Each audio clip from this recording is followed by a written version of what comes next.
tu as une blessure et le SRA te fait tomber. Il te donne des pensées de tristesse, des pensées de remords. Comment tu fais à ce moment-là pour être fort et te dire non, je veux pas de toi, je te mets de côté et je reste avec Hachem? Comment tu fais? Ça, c'est intéressant. Alors, pour les gens. Je l'ai moi-même vécu et je le vis. Certainement, je ne vais pas rentrer dans les profondeurs. Non, on n'a pas besoin. Quand il y a l'épreuve, dans la grande épreuve, c'est une des plus grandes épreuves d'ailleurs, ça peut toucher quelqu'un de très proche, ça peut être ta famille directe, ça peut être un enfant, peu importe. Quand arrive ce moment-là, il y a ça, on est des humains en même temps, il ne faut pas oublier qu'on est des humains.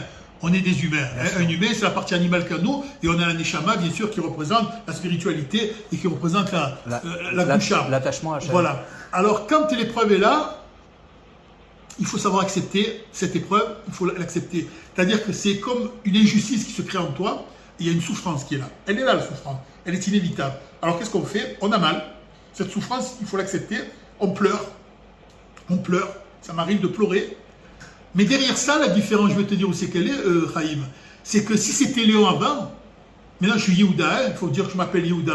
Si c'était Léon d'avant, eh bien peut-être qu'à ce moment-là où j'ai eu cette agression, j'aurais pris le téléphone et je me serais déchargé par des mots et par une colère qui aurait certainement touché la personne opposée, parce que comme elle m'a parlé, comme elle m'a... Derrière, c'était injustice. Mais là, c'est fini tout ça. Je pleure, j'ai mal, j'ai très très mal. Je respire, je bois un verre d'eau, je remercie Akadosh Baruch Hu de m'avoir donné cette épreuve, je remercie Hachem de m'avoir envoyé cette épreuve. Entends ce que je suis en train de te dire. Oui, je le remercie. C'est profond. Et quand l'épreuve, elle s'est atténuée, à ce moment-là, je respire un bon coup, et la personne qui m'a agressé, je lui envoie un petit cœur. Alors tu remercies Hachem parce que justement... pourquoi? Parce qu'il m'a mis sur le ring, Akadosh Baruch Hu. Il m'a mis sur le ring, il m'a dit, c'est bien beau, tu veux faire Teshuvah, Léon. Ok, allez, prends les gants de boxe et montre-moi ce que tu es capable de faire maintenant. Eh bien, j'ai combattu les Serra, mon frère. Voilà. Il m'a mis KO 7 fois, et au 7e coup, c'est moi qui l'ai mis KO. Voilà. Tu t'es pas laissé abattre complètement, c'est ça que tu veux dire. Voilà, exactement. Et moi, j'ai envoyé un petit cœur en plus, tout le public s'est levé, ils ont applaudi. Il m'a dit, mais qu'est-ce qu'il a fait là, ce Léon? C'est qui ce Léon? J'ai dit, moi, je suis pas Léon, je suis Yehuda d'abord. Et c'est pas moi, c'est Akadosh Baruch Hu qui m'a donné cette force. Le public s'est levé, la salle entière, ils m'ont applaudi. Et moi, j'ai envoyé un petit cœur. C'est ça, mon frère. Et bien, ça, c'est sûr, ça se fait pas un quart d'heure. Ça se fait pas en 2 jours. Ça se fait avec le temps. Mais l'essentiel, c'est important les mots que je te prononce là. C'est le vouloir, petit. Il faut que tu le veuilles. Vouloir ne pas se laisser abattre. Peu importe. Il faut qu'il y ait un vouloir dans toutes tes actions. Je veux me lever à Khatsot. Je me lève à Khatsot. Comme un lion. Pourquoi? Parce que je le veux. Parce que je veux faire plaisir à mon créateur. Voilà. Toutes les actions que j'essaye de faire, attention, ça paraît très orgueilleux ma façon de parler. On peut dire, waouh, le gars il se la pète. On a le droit de penser ça. Moi je laisse penser qui il veut. Ce que j'ai envie de dire, c'est que tout est une histoire de volonté. Tout est une histoire d'action et une histoire d'amour entre le créateur, Kadosh Baruch Hu, et toi. Il faut que tu aies un amour infini. Et l'amour, c'est comme tout. C'est comme une plante. Je vais dire le basilic que j'adore, cette plante parfumée. Le basilic, c'est une odeur indéfinissable. Quand j'en mets sur la pizza, tu as envie de pleurer d'émotion tellement que ce basilic qui vient du Gard là-bas, de Marseille, tu as envie de le déguster. Mais c'est le basilic, mon frère, si tu ne l'arroses pas tous les jours. Au bout de 2-3 jours, qu'est-ce qu'il fait? Il fane. Voilà, mais c'est comme ça, ta neshama. Et comment on arrose notre neshama tous les jours? Par l'étude de la Torah, en mettant les tefilines le matin, en allant au mikvé. Ça, c'est ma version. Parler à Hachem. Mais surtout être avec Kadosh Baruch Hu.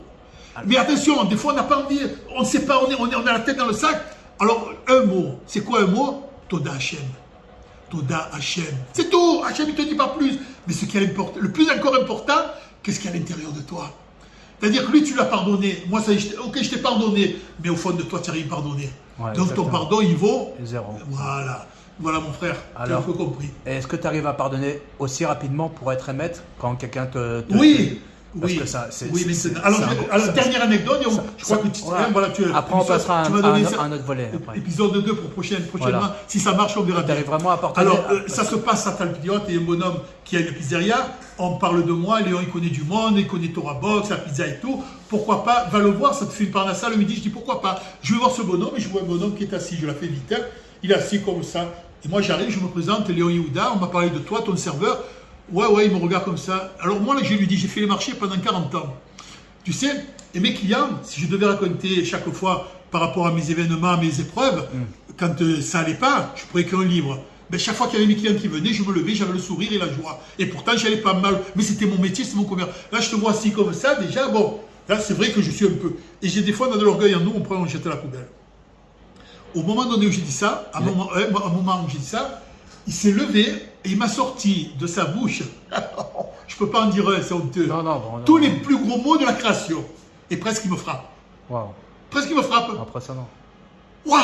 Alors là, je dis une petite anecdote entre parenthèses. Si il m'aurait parlé comme ça il y a 8 ans en arrière, avant que je fasse chouva, enfin, ma petite chouva, je parle franchement, tu me connais un peu. Bah ouais, évidemment. Je crois hein, que je ne me serais pas retenu pour lui arracher avec mes dents les oreilles et le nez. Wow. Je lui aurais arraché comme ça, comme il m'a parlé, mais je n'aurais pas fait autrement. Tu sais ce qui s'est passé, Raïm? Je l'ai regardé parce que j'ai compris qu'Hachem m'a envoyé l'épreuve. Lui, il n'avait plus rien à voir. Cette épreuve, c'est Hachem qui me l'envoie. Et oui, c'est bien beau d'étudier la Torah, mais là, il y a une épreuve qui se présente là, sur le plateau. Là, j'ai pensé de suite à ça. Et je l'ai regardé, je dis, mon frère, tu sais ce que je vais faire pour toi, moi? Moi, je vais prier pour toi. Je suis parti, je pleurais comme un enfant, j'ai levé la tête au ciel. Tu ressentais vraiment rien dans ton cœur à ce moment-là? Rien, j'ai levé la tête au ciel, j'ai dit, Hachem, tu gagnes mon épreuve. J'ai pas eu de rien, il n'y a pas eu de colère, rien. Non. De colère, t'as rien? Non. Non. Comment t'as fait? C'est Hachem. Il m'a gâté. Parce qu'Hachem a capté que j'ai capté.